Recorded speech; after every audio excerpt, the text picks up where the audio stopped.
My sister kicked my 12-year-old daughter out during my business trip. Mom said to find a new home. So I canceled the mortgage I paid, letting the bank seize everything they owned. My name is Nora. I am 36 years old, and for a very long time, I believed I had successfully outrun my past. I built a life that was quiet, structured, and entirely my own. I work as a logistics manager for a mid-sized firm in downtown Chicago, a job that requires precision, a cool head, and the ability to solve problems before they blow up.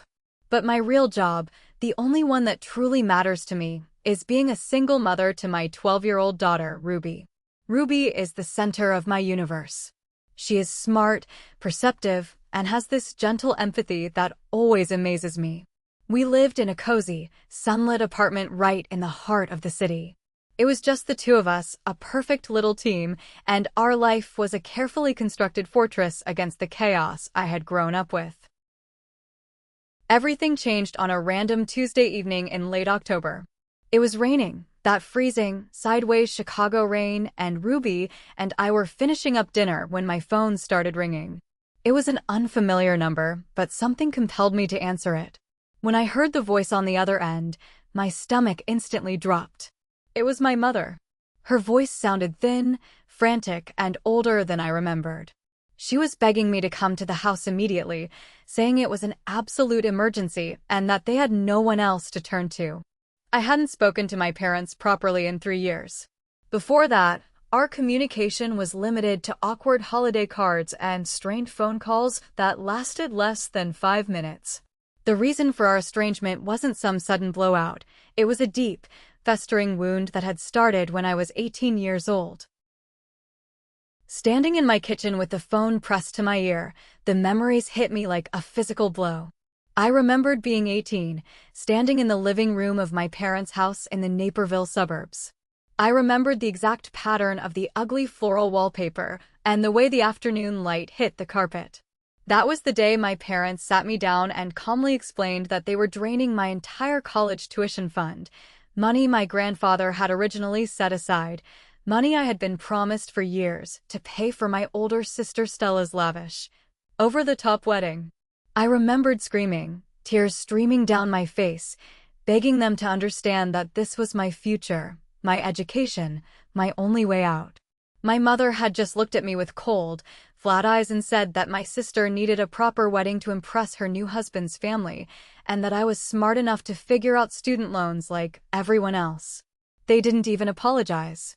They just expected me to accept that Stella's desire for a country club reception was more important than my entire life plan. Stella was 4 years older than me, the undisputed golden child of the family. She was beautiful, charming when she wanted to be, and entirely ruthless in her manipulation of our parents.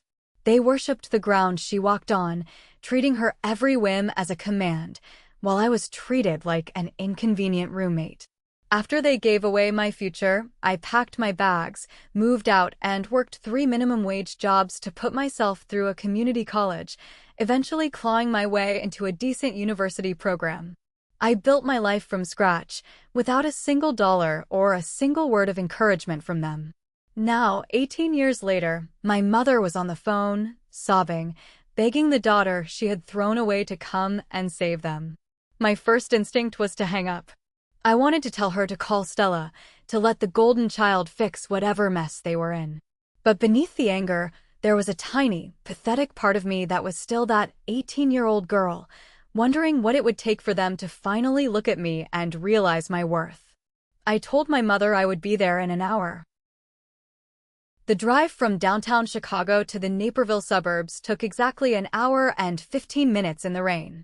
I dropped Ruby off at the house of my best friend, Morgan, who lived just 15 minutes away from my parents' neighborhood. Morgan took one look at my pale face and didn't ask any questions, just pulled Ruby inside and promised they would watch movies until I got back. I drove the rest of the way in silence, the rhythmic slapping of the windshield wipers the only sound keeping me grounded. When I pulled into their driveway, the house looked exactly the same, yet somehow much smaller and sadder than I remembered. The paint on the porch was peeling, and the front yard looked neglected. I walked up the steps, took a deep breath, and rang the bell. My mother opened the door. The sight of her genuinely shocked me. The woman I remembered was always impeccably dressed, obsessed with appearances. The woman standing before me looked exhausted, her hair completely gray, deep lines etched around her mouth. My father stood behind her in the hallway, his shoulders slumped, avoiding my eyes. I stepped inside, and the smell hit me immediately, a sickeningly sweet artificial vanilla air freshener trying and failing to mask the smell of stale coffee and old dust. They led me into the living room, and I almost laughed bitterly. The entire room was filled with the ornate, expensive furniture they had bought 2 decades ago specifically to host Stella's wealthy new in-laws.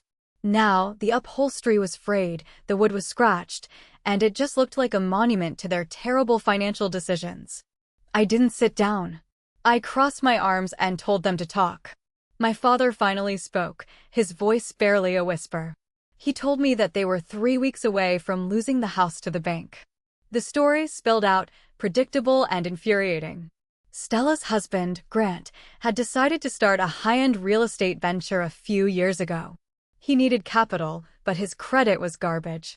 So, Stella had come crying to my parents, spinning a massive tale of future wealth and guaranteed returns.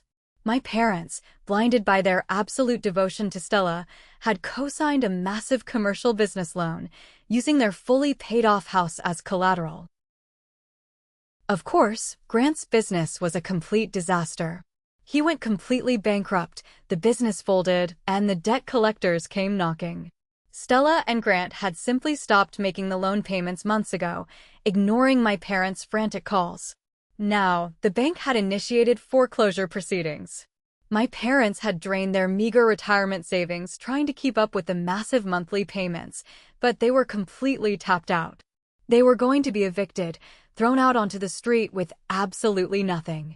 I stood there, looking at these two people who had sacrificed my future without a second thought. I felt a cold, hard vindication rising in my chest. I asked them, keeping my voice dangerously level, why they hadn't called Stella. My mother started crying those deep, chest-heaving sobs. She said Stella was going through a very hard time with the bankruptcy, that her marriage was struggling, and that they couldn't possibly burden her with this guilt. Even now, standing on the edge of complete ruin, they were protecting her. They had called me, the daughter they abandoned, to bail them out of a disaster created by the daughter they adored. The sheer audacity of it was staggering. I looked at my father, who was staring at his shoes, and then at my mother, who was wringing her hands like a guilty child. I felt nothing but a hollow emptiness. I turned around and started walking toward the front door. I told them I was sorry for their situation, but I had my own daughter to take care of, and I couldn't help them.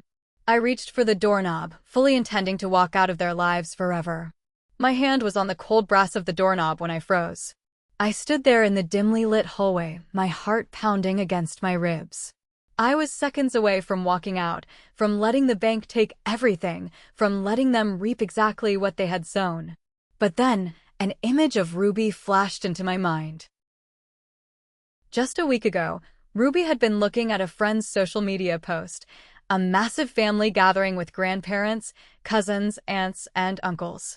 She had looked up at me with those big, expressive eyes and asked, in a voice so quiet it broke my heart, why she didn't have grandparents.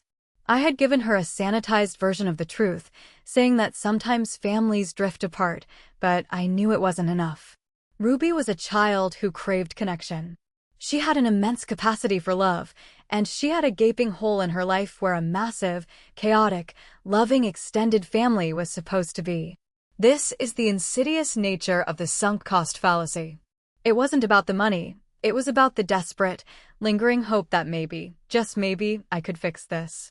If I saved them, if I became their savior, maybe they would finally look at me with the love they reserved for Stella. And more importantly, maybe they could be the loving grandparents Ruby so desperately wanted. I rationalized it in a matter of seconds. I had a good income. I had savings. I could actually fix this. I slowly turned back around. My parents were watching me, holding their breath. I walked back into the living room and sat down on the edge of the frayed sofa. I told them I would take over the loan payments and save the house. My mother let out a gasp and tried to lunge forward to hug me, but I put my hand up, stopping her dead in her tracks. I told her that this was not a gift, and it was not a loan. This was a hostile takeover, though I didn't use those exact words. I laid out my terms with absolute, uncompromising clarity. First, Ruby and I were moving into the house. I was not going to throw thousands of dollars a month into a black hole while paying rent in Chicago. Second, I would handle all the utility bills, water, electricity, internet, everything. I would manage the household finances directly. They would not see a single dime of my money in their personal bank accounts. Third, I would rent out my apartment in the city, and that rental income would go directly toward paying off the massive loan they had taken out for Stella. I would assume complete financial control of the property. My father looked utterly defeated, nodding slowly. My mother, however, was weeping with sheer relief, agreeing to every single condition without hesitation. She promised that things would be different, that they were so grateful, that they couldn't wait to have Ruby in the house. She said all the right things, and God help me, a small, pathetic part of me believed her. I drove back to Morgan's house to pick up Ruby. When I told my daughter that we were going to move in with her grandparents, her face lit up like a Christmas tree. She was so excited, asking a million questions about what they were like, what her room would be like, if they would play games with her. Seeing her that happy, that incredibly radiant, cemented my decision. I convinced myself I was doing the right thing. I was a strong, financially independent woman. I had all the leverage. I was in control. What I didn't realize was that I was willingly walking back into a highly toxic ecosystem, bringing my precious daughter right into the line of fire. The transition from our modern city apartment to the aging suburban house was chaotic, but surprisingly smooth. Within a month, I had secured an excellent tenant for my Chicago apartment, and the rental income started flowing directly to the bank holding my parents' disastrous loan. True to my word, I took over everything. I paid the electricity, the water, the property taxes, and the internet. I bought all the groceries. But I didn't stop there. I looked around the house and decided that if Ruby was going to live here, it needed to feel like a home, not a failing museum. Over the first few weekends, I spent thousands of dollars upgrading the place. I bought a massive, stainless steel refrigerator with an ice maker that Ruby absolutely loved. I replaced their broken-down dishwasher that my father had been struggling with. I even bought a brand new, plush sectional sofa for the living room and a massive flat-screen television. I kept every single receipt, filing them away in a dedicated folder in my home office. I told myself it was just good record-keeping, but subconsciously, maybe I knew I was building an arsenal. For the first year, things were wonderful. It felt like a dream, the kind of dream I used to have when I was a lonely teenager in my cramped bedroom. The tension in the house evaporated. My father's chronic back pain magically improved because he no longer had to stand at the sink for an hour every night washing dishes by hand. He had time and energy now. Every Sunday evening, without fail, he would set up a beautiful wooden chessboard on the kitchen table and teach Ruby how to play. I would sit on the new sofa, pretending to read a book, just listening to the sound of my father laughing and praising my daughter when she made a clever move. My mother, relieved of the crushing anxiety of foreclosure, completely transformed. She started cooking massive, intricate breakfasts on Saturday mornings. She would wake Ruby up early, and the two of them would stand in the kitchen covered in flour, baking cookies and cakes. My mother would pick Ruby up from school, listen to her talk about her friends, and help her with her science projects. It was the honeymoon phase, and it was incredibly intoxicating. I felt a deep, warm sense of victory. I had done it. I had saved them, and in return, they were finally giving me the family I had always yearned for. They were loving grandparents to Ruby, and they treated me with a quiet, respectful gratitude. They never mentioned Stella, and I never brought her up. It was as if my older sister had simply ceased to exist. I was the provider. I was the one keeping a roof over their heads. I let my guard down completely, convinced that the trauma of the past was finally, permanently buried under a mountain of fresh baked goods and new appliances. During our second year in the house, my career took a significant leap forward. I was promoted to a senior regional management position. It meant a substantial increase in my salary, which was fantastic for Ruby's future college fund, but it also meant I had to start traveling. I was required to take regular business trips, flying across the country for 3 or 4 days at a time to oversee different distribution hubs. In the past, as a single mother living alone in the city, this promotion would have been a logistical nightmare. But now I had a built-in support system. I had my parents. I felt entirely comfortable leaving Ruby with them. She was thriving, her grades were excellent, and she absolutely adored her grandparents. But it was during one of these periods of increased absence that the first crack in our perfect illusion appeared. I had just returned from a long trip to Dallas. I was sitting at the kitchen table, paying the monthly bills on my laptop, while my mother's tablet was resting on the table next to me. The screen lit up with a new email notification. It was from their bank, an automated receipt for a completed money transfer. The sum was $300. The recipient was Stella. My blood ran cold. I opened the tablet. My mother had never bothered to set a password and looked at their banking history. My parents had virtually no income of their own, just a tiny Social Security check. I was the one paying for every single item in the house, including giving my mother a generous weekly cash allowance for groceries and household supplies. Looking at the screen, I realized that for the past 6 months, my mother had been systematically siphoning off a portion of that grocery money and transferring it directly into Stella's account. I waited until Ruby was asleep, then I confronted my mother in the living room. I held up the tablet, my hands shaking with a rage I hadn't felt in years. I demanded to know why she was funneling my hard-earned money to the sister who had nearly made them homeless. My mother immediately became defensive. Her grateful, sweet grandmother persona vanished, replaced by the stubborn, irrational woman who had stolen my college fund. She crossed her arms and glared at me. She told me that Stella was going through a horrible divorce with Grant, that Grant was hiding money from her, and that Stella was struggling to feed her 2 children. I raised my voice, pointing out that I was the one feeding everyone in this house, paying the debt that Stella had walked away from. I told her it was a massive betrayal of my trust. My mother snapped back, her voice dripping with venom, saying that I had plenty of money, that I was being greedy and cruel to my own sister, and that family was supposed to help family during dark times. It was a masterclass in gaslighting. I was paying thousands of dollars to keep a roof over her head, and she was calling me greedy because I didn't want my money going to the golden child. I wanted to pack my bags right then and there. I wanted to call the bank and stop the loan payments. But then I heard Ruby shift in her sleep in the room upstairs. I thought about the chess games. I thought about the baking. I realized that if I blew the house up over $300, I would be destroying Ruby's world. So, I did the most damaging thing I could have done. I swallowed my pride. I told my mother she was not to send another dime of my money to Stella, and I walked away. I let the poison stay in the house. Another year passed. We settled into a tense, unspoken truce. I took over the grocery shopping entirely, ordering everything online and having it delivered, eliminating the cash allowance I had been giving my mother. I tightened my grip on the finances, ensuring that not a single penny of my money could be redirected to Stella. On the surface, everything looked fine. Ruby turned 12, growing into a beautiful, thoughtful young girl. She joined the middle school debate team and was top of her class in science. The house was stable, the bills were paid on time, and my career continued to flourish.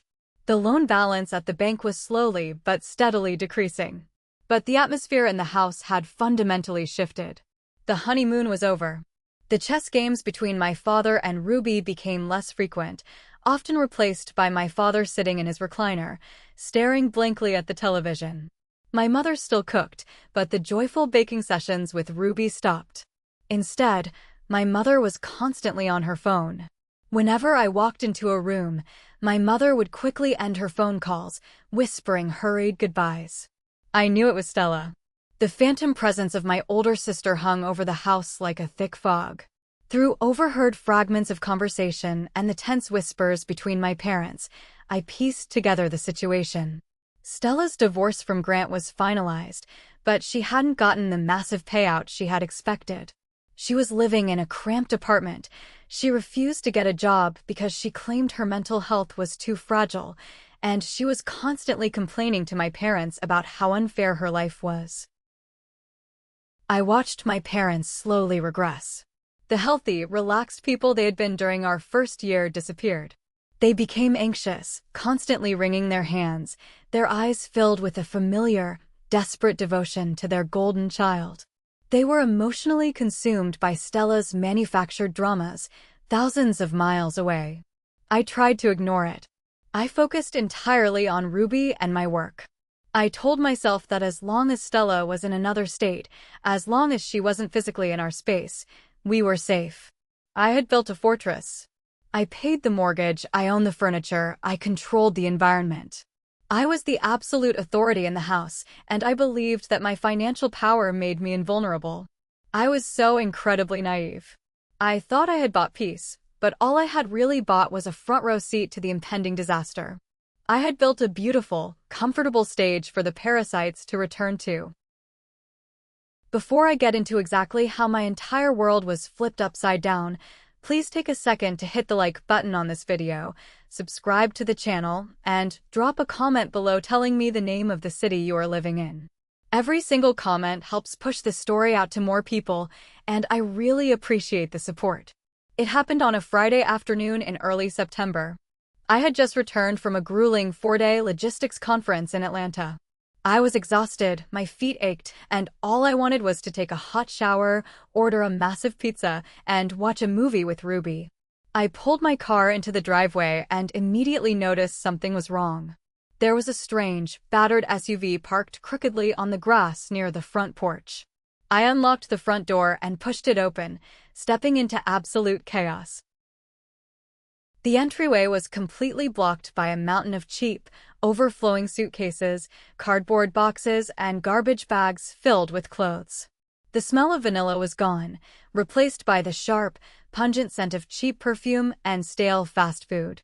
I carefully stepped over a broken plastic toy and walked into the living room. There, lounging on the expensive, plush sectional sofa I had purchased with my own money, was Stella. She was 40 years old now, but she looked exactly the same perfectly styled hair, the same arrogant tilt to her chin, the same aura of absolute entitlement.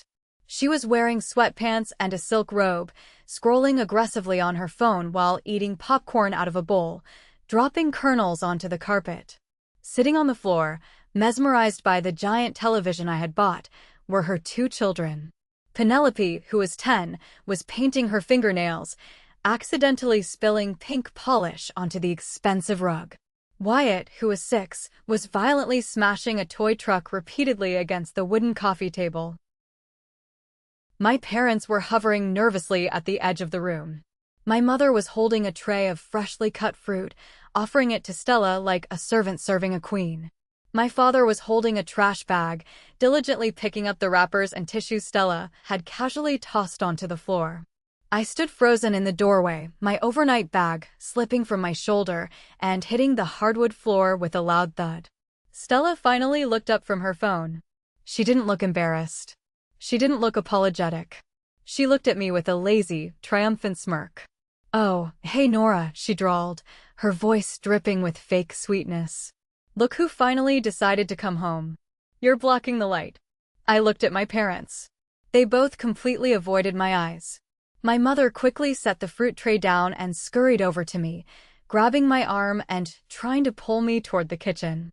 "Nora, sweetheart, let's go talk in the kitchen," she whispered frantically. I ripped my arm away from her grip. "What is going on here?" I demanded, my voice echoing through the house. "Why is she here? Why is all this garbage in the hallway?" Stella let out a loud, dramatic sigh and rolled her eyes. "God, you are always so aggressive, Nora. If you must know, Grant is a complete sociopath. I left him. The apartment was toxic for my mental health, so I brought my children home. Where they belong." I felt the blood rushing to my ears. Home. I repeated, my voice dropping to a dangerous whisper. This isn't your home, Stella. You abandoned this house. You left Mom and Dad to lose it to the bank. I pay the loan. I pay the bills. I bought that sofa you're sitting on. You don't live here. Girls, please, please, my father pleaded, stepping between us, his hands raised in surrender. Stella is going through a terrible, terrible trauma. She has nowhere else to go. We are a family. We have to stick together in times of crisis. I stared at him, absolutely disgusted. Where was this family spirit when they handed my college fund over for a wedding dress? Where was this loyalty when Stella stopped paying the mortgage and let the bank send foreclosure notices? I looked around the room, taking in the spilled nail polish, the scratched coffee table, the mountain of luggage. In the span of a few hours, the peaceful sanctuary I had spent 3 years and thousands of dollars building had been completely eradicated. Where is Ruby? I asked, a sudden panic gripping my chest. Oh, she's upstairs, my mother said dismissively, waving her hand. We had to move some of her things out of the guest room so Penelope and Wyatt could have a proper space to sleep. She's fine. They had moved my daughter's things without asking. They had displaced my child to make room for Stella's kids. I turned without another word, sprinting up the stairs to find Ruby, knowing with absolute certainty that the war had just begun. The next 2 months were an absolute nightmare. My home, the sanctuary I had spent years and thousands of dollars cultivating, was transformed into a hostile environment where I was treated like an inconvenient ATM. Stella didn't just move in, she infected the house. She claimed that the divorce from Grant had left her with crippling anxiety and severe depression, effectively diagnosing herself so she could avoid taking any responsibility whatsoever. It was a masterclass in weaponized incompetence. She would sleep until noon, emerging only to demand that our mother make her a fresh pot of coffee and a hot breakfast. She refused to look for a job, refused to help with the laundry, and absolutely refused to parent her own children. Penelope and Wyatt were completely feral. Penelope, at 10 years old, had already absorbed her mother's terrifying sense of entitlement. She would walk into Ruby's bedroom without knocking, taking Ruby's books, her hair accessories, and leaving trash on Ruby's floor. Wyatt, who was 6, was a walking tornado of destruction. He broke plates, scribbled on the walls with markers, and screamed at the top of his lungs whenever he was denied anything. But the most agonizing part wasn't the noise or the mess. It was watching the psychological regression of my parents. The healthy, independent people they had become over the last 3 years vanished, replaced by the subservient, anxious shells I remembered from my childhood. They were entirely consumed by the need to placate Stella and her children. The beautiful wooden chess set, the one my father and Ruby used to play with every Sunday, began gathering dust on a high shelf. When Ruby asked my father if he wanted to play, he completely dismissed her, saying he was too tired because he had spent 3 hours putting together a complex plastic toy for Wyatt. My mother stopped baking with Ruby entirely. The kitchen, once a place of joy and flower-covered laughter, became a stressful diner where my mother constantly cooked meals specifically tailored to the picky demands of Penelope and Wyatt. Ruby became practically invisible in her own home. She would come downstairs after finishing her homework, hoping to tell her grandparents about a good grade she got on a test, only to be completely ignored because Stella was loudly complaining about her ex-husband in the living room. I tried to intervene. I tried to establish rules. I told Stella that she needed to clean up after her kids, that they were destroying the furniture I bought. But every single time I opened my mouth, my parents would instantly form a protective wall around her. My father would tell me to be more compassionate, arguing that Stella was a victim of a terrible marriage and needed time to heal. My mother would actually cry, begging me not to cause stress in the house. I was working 60 hours a week to pay the massive mortgage they had taken out for Stella, buying the groceries Stella ate, paying the electricity Stella used to watch television all day, and I was the one being told to be compassionate. I watched my sweet, perceptive 12-year-old daughter slowly retreat into herself. Ruby stopped asking to play games. She started eating her dinners quickly and silently, retreating to her room to read. The joyous light in her eyes, the light I had sacrificed my own peace of mind to put there, was being systematically extinguished. I realized with a sickening clarity that nothing had changed. The hierarchy of the family was exactly the same as it had been when I was 18.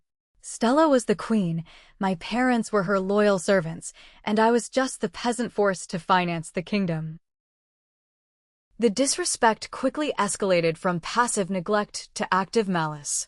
Stella realized very quickly that my parents would never reprimand her, which gave her absolute free rein to exert her dominance over the one person in the house smaller and more vulnerable than her, Ruby. It started with small, petty things. I would buy expensive, organic snacks and premium sandwich meats specifically for Ruby's school lunches, hiding them in the back of the massive refrigerator. I would wake up the next morning to find the packages ripped open and emptied, the wrappers left on the counter because Stella had decided she wanted a midnight snack. When I confronted Stella about eating the food meant for my child, she just rolled her eyes and told me I was being psychotic over a few slices of turkey. My mother actually defended her, telling me I shouldn't be hiding food from family and that I needed to buy enough for everyone. I was already spending $800 a month on groceries, most of which was being consumed by Stella and her kids. But the absolute breaking point, the moment I realized the depths of my parents' betrayal, was the science project incident. Ruby had spent 3 entire weeks meticulously building a structural bridge out of balsa wood for her 7th grade science fair. It was incredibly fragile, requiring precise measurements and careful gluing. She was so proud of it. She left it carefully placed in the center of the dining room table to dry overnight, placing a large, handwritten note next to it that said, "Please do not touch." I was at the office late the next day when I got a text message from Ruby. It was just a photo of the dining room table. The bridge was completely pulverized, smashed into dozens of splintered pieces. Wyatt's heavy plastic dinosaur was sitting right in the middle of the wreckage. I drove home so fast I nearly got a speeding ticket. I burst through the front door to find Ruby sitting on the stairs, silently crying, while Wyatt was running circles around the living room. I walked into the kitchen where Stella and my parents were sitting. I demanded to know why Wyatt had destroyed my daughter's project. Stella didn't even look up from her magazine. She casually mentioned that Wyatt was just being a playful 6-year-old and that Ruby shouldn't have left something so fragile in a common area. I lost my temper. I slammed my hand down on the counter and yelled that the dining room table was a perfectly reasonable place to let glue dry, and that Stella needed to actually parent her destructive child. Instead of apologizing, my mother turned to me, her face tight with anger. She looked me dead in the eye and said that Ruby was 12 years old, that she should be more responsible, and that it was incredibly selfish of Ruby to take up the whole table when Wyatt needed space to play. She actually expected Ruby to apologize for leaving her project out. I stood there, staring at the woman who had given birth to me, feeling a cold, dark void open up in my chest. She was blaming my heartbroken daughter for the malicious actions of Stella's child. I realized in that exact second that I was paying for the privilege of watching my child be abused. I was fully funding a toxic ecosystem where my sister and her kids were treated like royalty, and my daughter was treated like an inconvenience. The sunk cost fallacy evaporated. I didn't want their love anymore. I just wanted to get my daughter out. But before I could execute an exit strategy, my job forced me into a corner. It was the second week of November. The weather in Illinois had turned bitter, a constant barrage of freezing rain and gray skies. My company was finalizing a massive acquisition of a distribution center in Seattle, and my presence was mandatory. There was absolutely no way around it. It was a career-defining project, and my boss made it clear that I had to be on the ground in Washington state for at least 5 days to oversee the transition. In any other circumstance, a 5-day business trip would be a minor inconvenience. But leaving Ruby in that house, with Stella completely out of control and my parents acting as her enablers, felt like leaving a lamb in a cage of wolves. The anxiety gnawed at my stomach so fiercely I could barely eat. I considered begging Morgan to take Ruby for the week, but Morgan was dealing with a severe family medical emergency of her own and was completely unavailable. I had no choice but to leave Ruby with her grandparents. I spent the entire weekend trying to build protective barriers around her. I went to the grocery store and spent $300 on non-perishable snacks, protein bars, and drinks, packing them into a heavy plastic bin and sliding it under Ruby's bed. I told her that she didn't have to go to the kitchen for anything if she didn't want to. I sat her down and laid out strict ground rules. I told her to avoid Stella at all costs, to stay in her room as much as possible after school, and to never engage in arguments with Penelope or Wyatt. If they take your things, let them take it, I told her, holding her hands tightly. Don't fight back. Just close your door. I will replace whatever they break when I get home. Just stay away from her. Most importantly, I made her promise to keep her phone fully charged at all times. I bought her a heavy-duty portable power bank, charged it completely, and put it in her backpack. We established a strict check-in schedule. She was to text me when she woke up, when she got to school, when she got home, and right before she went to sleep. My parents watched my preparations with a mixture of annoyance and offense. My father told me I was acting completely paranoid, assuring me that they loved Ruby and would keep a close eye on everything. My mother acted insulted, claiming I was treating them like incompetent strangers. I ignored them completely. I knew their promises were entirely worthless the second Stella decided she wanted something. When the morning of my flight arrived, I hugged Ruby so tightly I thought my ribs would crack. She put on a brave face, giving me a small, reassuring smile, telling me she would be perfectly fine and that I needed to go crush my presentation. I got into my Uber, watching her wave from the front porch, and a horrible, sinking feeling settled into my bones. I was flying 2,000 miles away, leaving my most precious possession in a house governed by a sociopath. I told myself it was only 5 days. I told myself she was a smart girl. I told myself nothing catastrophic could happen in such a short amount of time. I was wrong. It was Tuesday night. I was in my hotel room in Seattle. It was 9 p.m. local time, which meant it was 11 p.m. back in Chicago. The rain was lashing against my hotel window. I had just finished reviewing a massive spreadsheet and was getting ready to brush my teeth when my phone suddenly vibrated on the desk. It wasn't a text message. It was a phone call. The caller ID showed Ruby's name. I answered immediately, a spike of pure adrenaline hitting my bloodstream. Ruby? Honey, it's late, are you okay? The sound that came through the speaker made my blood run completely cold.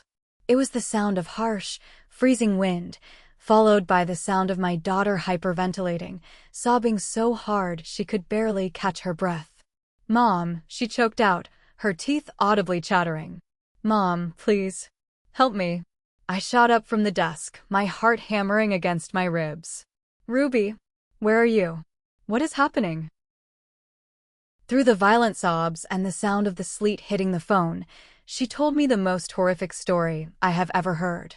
She had come down with a mild fever that afternoon and had stayed in her room to rest and study for a history exam. Around 10:30 at night, Stella had burst into Ruby's room. Penelope had apparently spilled an entire bottle of sticky, dark purple juice all over the living room carpet and simply left it there. Stella, too lazy to clean it up herself, demanded that Ruby go downstairs and scrub the carpet. Ruby, feeling sick and exhausted, finally stood her ground. She told Stella no. She said she was studying, she didn't feel well, and she wasn't going to clean up Penelope's mess. Stella lost her mind. According to Ruby, Stella started screaming that Ruby was an ungrateful, spoiled brat who was living in their parents' house for free.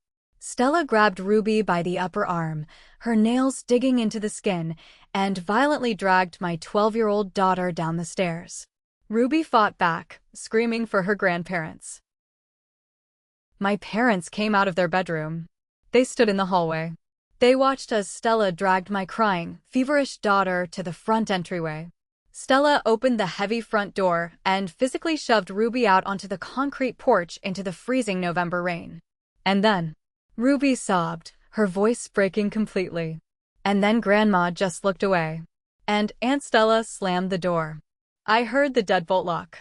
Mom, it's so cold. I'm so cold.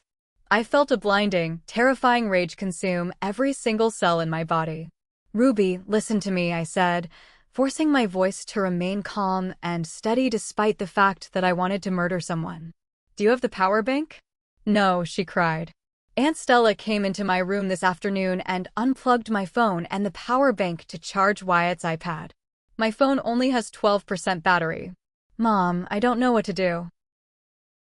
12%.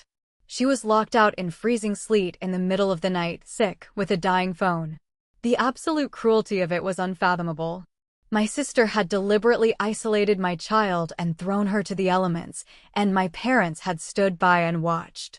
They chose the golden child over the safety of their own grandchild. Ruby, do not panic, I commanded, my voice projecting an absolute authority I didn't feel. Go stand behind the large bushes near the garage to block the wind. Do not knock on the door again. Do not let them see you. I am sending Morgan to get you right this second. Keep your phone warm in your pocket to save the battery. I love you. I hung up and immediately dialed Morgan's number. She picked up on the second ring, sounding groggy. I didn't bother with pleasantries. I told her that Ruby was locked out in the freezing rain at my parents' house and that she needed to get there immediately. Morgan didn't hesitate. She cursed loudly, told me she was grabbing her car keys, and promised she would be there in less than 15 minutes. I paced the hotel room like a caged animal, my hands shaking so violently I dropped my phone twice. 14 agonizing minutes later, Morgan texted me, I have her. She's in my car. Heater is blasted. She's wet and shivering, but she's safe. We are going to my house. The relief that washed over me was so intense my knees actually buckled. I sat on the edge of the hotel bed, breathing heavily. Ruby was safe. Then, the relief was entirely replaced by an ocean of pure, concentrated fury. I picked up my phone and dialed my mother's number. She answered on the fourth ring. Nora, she whispered, sounding slightly nervous. Why are you calling so late? You let her throw my daughter out into the freezing rain, I said. My voice wasn't loud. It was incredibly quiet, completely devoid of any emotion. It was the voice of a stranger. There was a long silence on the other end of the line. Nora, you have to understand, my mother finally said, her tone taking on that familiar, defensive edge. Ruby was being incredibly disrespectful to Stella. She refused to help around the house. Stella is under so much pressure, she just lost her temper. Ruby just needs to stay out there for a few minutes to learn a lesson. I was going to unlock the door in a little bit. She knew. She knew my child was out there freezing, and she was justifying it. She is 12 years old, I stated. She is sick. And you watched your deranged daughter assault her and lock her out in the middle of the night. My mother sighed, a harsh, exasperated sound. Honestly, Nora, maybe it's better this way. Stella and the kids need peace. You and Ruby bring so much tension into this house. You're always judging us. Maybe you and Ruby don't really belong here anymore. We appreciate the financial help, but maybe you should find an apartment when you get back. It was the final nail in the coffin. The absolute finality of her words severed the last remaining thread of love I had for the woman who gave birth to me. She was kicking us out after using my money to save her house. You're absolutely right, Mom, I said smoothly, feeling a terrifying smile spread across my face. We don't belong there. We never did. I hung up the phone without waiting for her reply. I didn't cry. I didn't scream. My mind was operating with razor-sharp clarity. I opened my laptop, went to the airline website, and booked a red-eye flight out of Seattle that departed at 1 in the morning. I packed my suitcase in under 5 minutes. My parents wanted me out. They wanted their golden child to have the house. I was going to give them exactly what they wanted, but I was going to make sure they burned to the ground in the process. My flight landed in Chicago at 7 in the morning. I didn't go to my parents' house. I took a taxi straight to Morgan's place. When I walked into her guest bedroom and saw Ruby sleeping soundly under a mountain of thick blankets, a small bandage on the arm where Stella's nails had dug in, a cold, Hard resolve locked into place inside my brain. I kissed her forehead, told Morgan to keep the doors locked, and stepped out onto the porch to make some phone calls. My first call was to my bank. I navigated the automated menus until I reached a human representative. With a perfectly calm voice, I instructed them to immediately cancel the automatic monthly transfers to the commercial bank holding my parents' massive loan. I formally revoked my authorization as the payer. The representative informed me that doing so would put the account into immediate default status within days. I told them that was exactly the point. My second call was to a highly rated, premium moving company in the area. I explained that I needed a large crew immediately for a same-day extraction job. I was willing to pay triple their standard rate for priority service. They agreed to meet me at the Naperville address at noon. I drove to the house. The battered SUV was gone from the driveway, which meant Stella had taken Penelope and Wyatt out somewhere. I unlocked the front door and walked in. My mother was sitting in the kitchen, sipping coffee. When she saw me, she flinched, looking terrified. "Nora," she gasped, standing up quickly. "I didn't think you'd be back so soon." "Look, about last night," Stella overreacted, "but you have to admit Ruby was acting very entitled." "Stop talking," I commanded, my voice slicing through the room like a physical blade. I didn't yell. I just looked at her with absolute disgust. My father walked into the kitchen, looking nervously between the two of us. "Nora, sweetheart, let's just sit down and talk about this." "There is nothing to talk about," I said. "You told me last night that Ruby and I don't belong here." "You're right. We are leaving. Right now." At that exact moment, a massive white moving truck pulled into the driveway. Four large men in company uniforms stepped out and walked up to the front porch. I opened the door for them. I reached into my bag and pulled out the thick folder containing every single receipt I had kept for the last 3 years. "Gentlemen," I said, handing the foreman a copy of the receipts. "Everything listed on these papers belongs to me. I want it all out of this house and loaded into that truck. Start with the living room." My parents watched in absolute horror as the crew walked into the living room and immediately began dismantling the massive flat-screen television. 2 other men picked up the expensive sectional sofa and carried it out the front door. "Nora, what are you doing?" my mother shrieked, running forward. "You can't take the furniture." "Where are Stella and the kids going to sit?" "They can sit on the floor," I replied calmly. "I bought that sofa. It belongs to me." The crew moved with brutal efficiency. They went into the kitchen and dragged out the massive stainless steel refrigerator, emptying the contents onto the counters. They disconnected the washing machine and the dryer. They took the dining room table, the guest room beds, the expensive rugs, and every single lamp I had purchased. Within 45 minutes, the house was completely gutted. It looked exactly like it had 3 years ago, empty, sad, and decaying. My father stood in the center of the bare living room, his face pale, his hands shaking. "Nora," he pleaded, his voice cracking. "Please. You're taking everything. What about the mortgage?" "The bank. They'll foreclose if you don't pay." I stopped at the front door and turned to look at the man who had let my daughter freeze in the dark. "I canceled the payments this morning," I said, my voice completely devoid of pity. "The bank will be sending the final notice next week. Consider this my final payment for all the times you chose her over me. You wanted Stella. Now you have her. And you have nothing else." I walked out, leaving the front door wide open, and got into my car. I didn't look back. The aftermath was incredibly swift and entirely predictable. Within 24 hours, my phone exploded. My parents and Stella didn't go down quietly. The call started as angry, self-righteous demands, commanding me to return the furniture and turn the bank payments back on. When they realized I wasn't answering, the anger turned to panic. They left dozens of voicemails. My mother left sobbing, hysterical recordings begging for forgiveness, claiming she had made a terrible mistake and that she loved Ruby more than anything. Stella actually left a voicemail screaming that I was ruining her children's lives and that she was going to sue me for emotional distress. My father left long, rambling messages apologizing for my college fund, for the chess games, for everything, begging me to just save the house one more time. I didn't respond to a single one. I didn't block their numbers either. I created a specific folder in my phone labeled Never Again, and I dragged every voicemail and text message into it. It served as a permanent archive of their toxicity, a digital reminder to never, ever let my guard down again.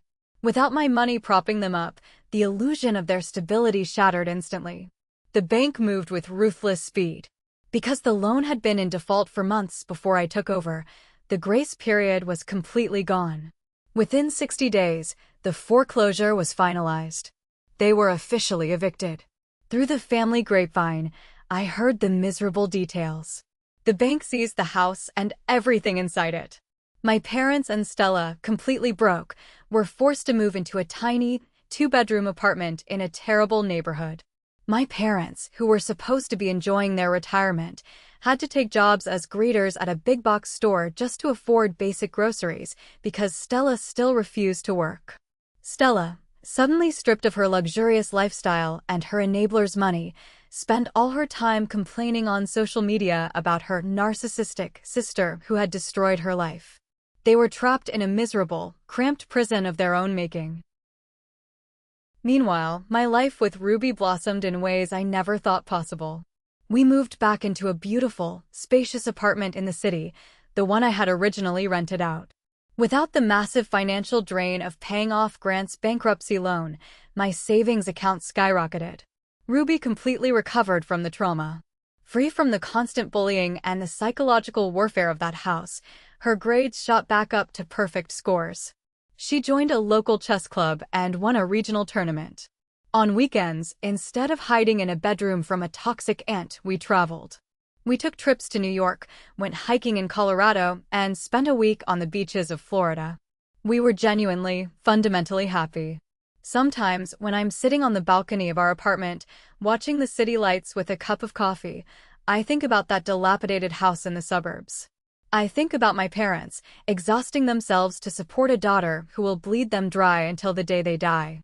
I realize now that I couldn't save them because they didn't want to be saved. They just wanted to be funded. I had to let the bank take everything to finally buy my own freedom. So, looking back at my parents facing foreclosure and my sister finally having to face the real world, am I the jerk for pulling my financial support, emptying the house of my belongings, and leaving them to the absolute mercy of the bank? Or did they get exactly what they deserved? Thanks for watching. If you haven't subscribed yet, hit that button and ring the bell so you never miss out on another story. Drop your thoughts in the comments below, and I'll see you in the next one.